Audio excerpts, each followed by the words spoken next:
morning, students. In our previous video, we have learnt about the Constitution of India, and we have seen the first election was demanded by the Indian National Congress for the elected legislature members in the British rule. We have seen the formation of Indian National Congress and various leaders of the Indian National Congress. Today we are going to learn about the parliament, that why do we need a parliament, what is the role of parliament in any democratic country. So let's move towards the chapter, and our chapter is why do we need a parliament. ठीक है, कि हमें संसद की आवश्यकता क्यों पड़ती है, इसके बारे में हमें पढ़ना है. तो सबसे पहले हम देखेंगे कि पार्लियामेंट क्या होता है. What is parliament. ठीक है, आपके पास कॉपी पेन होना चाहिए, आप उतारते जाएंगे. What is parliament. Parliament is a supreme law making body of any democratic country. ठीक है, पार्लियामेंट क्या होता है. इट इज अ सुप्रीम मतलब सर्वोच्च law making body of any democratic country. It's a main infrastructure of any democratic country. किसी भी लोकतांत्रिक देश के लिए ये सर्वाधिक महत्वपूर्ण बात होती है पार्लियामेंट का होना. और भारत में इसको संसद कहते हैं. इट इज नोन एज संसद इन इंडिया. नाम सुना आपने, संसद देखा भी होगा, संसद भवन. ठीक है ना, तो भारत में इसको हम संसद कहते हैं. अब देखिए, जो संसद है इसके 2 हाउसेस हैं. There are 2 houses of parliament in India. तो इसके हम पहले हाउसेस देखेंगे. पहला हाउस जो है वो है हमारा राज्यसभा. ठीक है, and it is formed by the elected members of the state. ठीक है ना, इसमें स्टेट्स के मेंबर्स होते हैं. जो इलेक्टेड मेंबर्स होते हैं वो यहाँ पर रिप्रेजेंट करते हैं और एग्जिस्ट करते हैं. इसकी जो टोटल जो स्ट्रेंथ है राज्यसभा की वो है 245. 245 मेंबर्स होते हैं इसमें राज्यसभा में. और इसके जो चेयरमैन होते हैं, जो अध्यक्ष होते हैं, वो होते हैं vice president of India.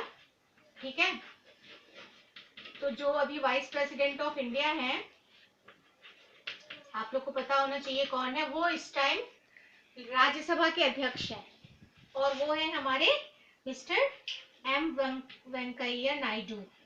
Mister M Venkaiah Naidu ये इस टाइम हमारे राज्यसभा के चेयरपर्सन है, अध्यक्ष है मिस्टर एम वेंकैया नायडू. इसके मेंबर्स 245 होते हैं और ये सारे इलेक्टेड रिप्रेजेंटेटिव होते हैं जो कि यहाँ पर एग्जिस्ट करते हैं. 245 ऑल मेंबर्स. ठीक है, और ये जो हमारे देश के जो उपराष्ट्रपति हैं वो यहाँ के चेयरमैन होते हैं. अब हमारा जो दूसरा हाउस है वो है Lok Sabha. The second house is called Lok Sabha.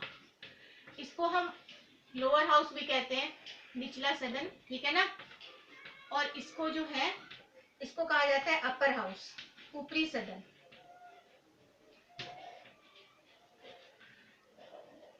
Lok Sabha में जो टोटल स्ट्रेंथ होती है, जो मेंबर्स होते हैं वो होते हैं 545 मेंबर्स.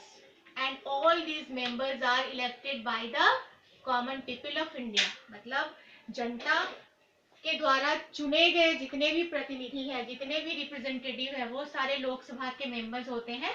एमपी जिसको हम कहते हैं. ठीक है ना, दे आर कॉल्ड एमपीज. जो मेंबर ऑफ लोकसभा है वो क्या कहलाते हैं, मेंबर ऑफ पार्लियामेंट हम बोलेंगे. इनको हम एमपीज बोलते हैं. और ये जनता के द्वारा चुने गए रिप्रेजेंटेटिव होते हैं, चुने गए प्रतिनिधि होते हैं, जो कि यहाँ पे लोकसभा के मेंबर्स होते हैं. ये टोटल 545 हैं और इसके जो अध्यक्ष होते हैं, लोकसभा के जो चेयरमैन होते हैं, उनको हम स्पीकर कहते हैं। They are known as speaker. और इस टाइम हमारे लोकसभा के स्पीकर कौन है? मिस्टर ओम बिरला। आप लोग याद रख लीजिए नाम, ओम बिरला। ये हैं हमारे इस time present speaker of the Lok Sabha.